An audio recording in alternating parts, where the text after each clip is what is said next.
Hello everyone, in today's video, I'm going to show you how to run a Lovable project locally in VS Code. First, open your browser and go to the Lovable website. On the left side, click on All Projects to see all the projects you have created.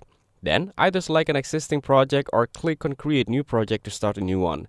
After opening your project, click on the code icon at the top. Now, select a file like app.css.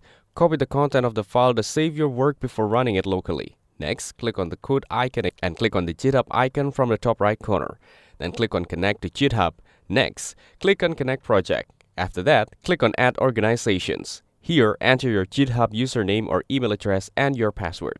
Once logged in, turn on the toggle next to the name of your GitHub organization to connect the project to the correct repository.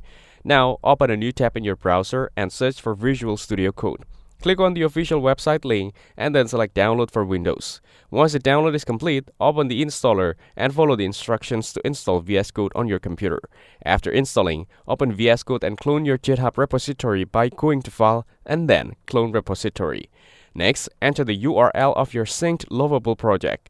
You can also create a new folder and paste the copied files into it if you prefer. Finally, open the project folder in VS Code, open the integrated terminal, and run the command to start your local server, such as npm start if your project uses Node.js. Your Lovable project will now run locally and you can view it in your browser while making live changes directly in VS Code. That's it, thanks for watching, don't forget to like and subscribe for more videos.